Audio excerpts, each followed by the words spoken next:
अस्सलामुअलैकुम दोस्तों, मेरे ख्याल से इस वीडियो में होने जा रही हैं 4 डेवलपमेंट। और हमेशा की तरह अगर आप चैनल पर नहीं आए हैं तो चैनल को सब्सक्राइब करना है, साथ मौजूद बेल के आइकन पर क्लिक करना है और वीडियो को शेयर करना है।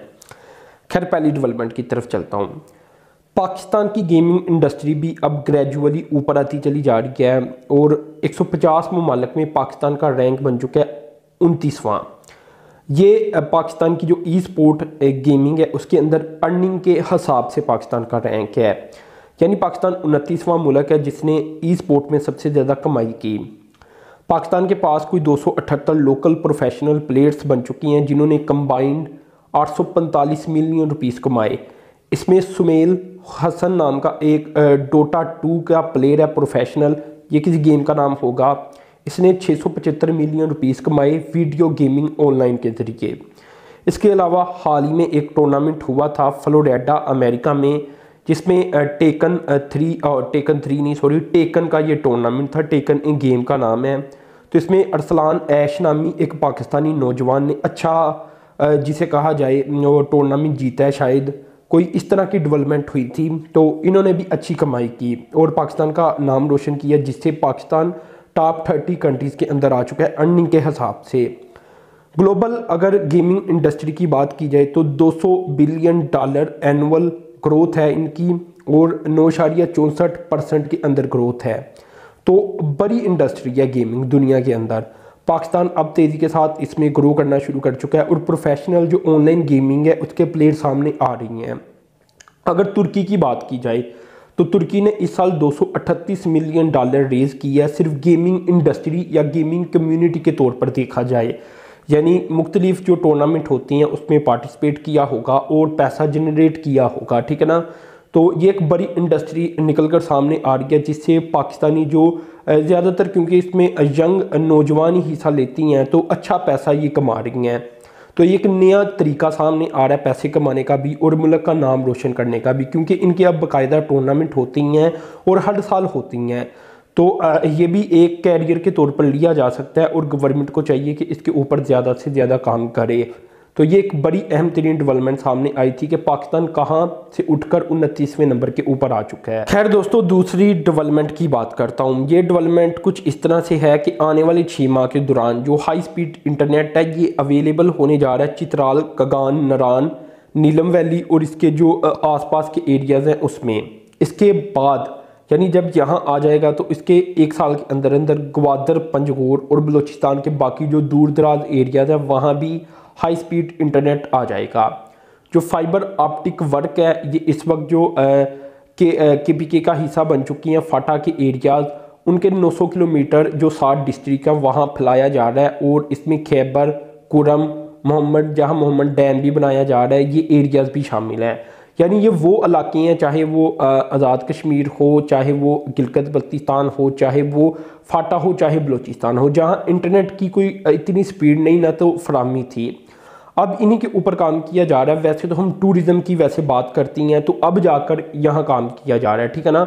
यहाँ तो 20 साल पहले ही काम हो जाना चाहिए था। यानी अगर 20 साल पहले जो कराची, लाहौर में जिस तरह का इंटरनेट था वहाँ भी होना चाहिए था। एक बात कर रहा हूँ ताकि टूरिज़्म को फ़रोग दिया जा सकता, टूरिज़्म बढ़ती पाकिस्तान की। लेकिन अब किया जा रहा है। अब जाकर पता चला है कि हाँ भाई, दुनिया तो इससे कई अरबों डॉलर कमाती है और हमारी GDP से भी ज़्यादा कमाती है, ठीक है ना, टूरिज़्म के ज़रिए। तो हमें भी थोड़ा सा इसमें हिस्सा डालना चाहिए और कमाना चाहिए।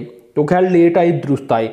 अब खैर एक और डेवलपमेंट की तरफ चलता हूँ और ये पाकिस्तान और सऊदी अरबिया के मुताल्लिक़ है। ये डेवलपमेंट दोस्तों कुछ इस तरह से है कि कुछ एग्रीमेंट साइन हुए हैं 2 की तादाद में। ये इन एग्रीमेंट का नाम मैं आपको बता देता हूँ। ये workers recruitment and skills verification programme है, जो कि इसके ज़रिए पाकिस्तानी जो वर्क फोर्स होगी वो जो सऊदी अरब का किंगडम है वहाँ नौकरियाँ हासिल कर पाएगी। तो ये एक अहम तरीन डेवलपमेंट है, क्योंकि पाकिस्तान अगर ये कहा जाए कि एक्सपोर्ट की बजाय जो रेमिटेंसीज हैं इनके ऊपर चलता है तो गलत नहीं होगा, क्योंकि जितनी पाकिस्तान की एक्सपोर्ट होती है उससे ज़्यादा तो रेमिटेंसीज मुल्क में आ जाती हैं, जो कि लाखों पाकिस्तानी कमा कर बेचती हैं। तो इसलिए ये जो डेवलपमेंट होती है जिसमें पाकिस्तानी वर्क फोर्स को एक्सपोर्ट किया जाना है या उनको तरबियत दी जानी है कि आपने किसी एक कंट्री में जाकर किस तरह काम करना है या किसी एक कंट्री का वीज़ा किस तरह हासिल करना है, जो अभी इसमें ट्रेनिंग होगी तो इस तरह के जो एग्रीमेंट होती हैं वो पाकिस्तान को ऊपर ले जाती हैं, क्योंकि जितनी ज़्यादा लोग बाहर जाएंगे उतनी ज़्यादा रेमिटेंसीज पाकिस्तान को आएंगी। एक तो जो जिन घरों को रेमिटेंसीज आएंगी उनके हालात भी बेहतर होंगे, और दूसरा पाकिस्तान में जो डॉलर्स की कमी है वो ख़त्म होती चली जाएगी। और तीसरा जो एक skill verification and development programme होता है, इसके ज़रिए फिर पाकिस्तानियों के पास स्किल्स भी आ जाती हैं जो कि फिर काम आती हैं, चाहे वो किसी भी कंट्री में रहते हों। तो ये एक डेवलपमेंट दोस्तों ओवरऑल सामने आई थी पाकिस्तान की को लेकर, और ये काफ़ी तीनों अहम तरीन डेवलपमेंट थी। खैर अब एक और अहम तरीन डेवलपमेंट की तरफ चलता हूँ, जो कि सबसे बड़ी डेवलपमेंट ये दोस्तों डेवलपमेंट मारी पेट्रोलियम कंपनी की तरफ से आ रही है, जिन्होंने ऐलान कर दिया है 10 mm SCFD नेचुरल गैस की प्रोडक्शन का। ये 1 दिसंबर से उन्होंने इसकी कमेंसमेंट का ऐलान कर दिया, यानी अब ये गैस प्रोड्यूस होनी शुरू हो चुकी है। हिलाल 1 और इकबाल 1 ये डिस्कवरीज हुई थी, और ये पाक अरब फर्टिलाइजर लिमिटेड एक फील्ड बनती है जहां हुई थी। मई 2020 और अगस्त 2020 में ये दोनों डिस्कवरीज हुई थी, और इसके बाद सितंबर 2020 में गवर्नमेंट ने इनका मजीद जो एक टेस्ट होता है जिसे वेल टेस्ट का नाम दिया जाता है, वो करने के लिए 6 माह का अर्जा दिया था। तो अब जाकर जो इसमें से गैस की प्रोडक्शन थी उसका आगाज़ हो चुका है, ठीक है ना। ये 1 दिसंबर को हुआ है, तो इसका ऐलान किया गया था। अगर डिस्ट्रिक्ट की बात की जाए तो ये घोटकी डिस्ट्रिक्ट सिंध बनता है।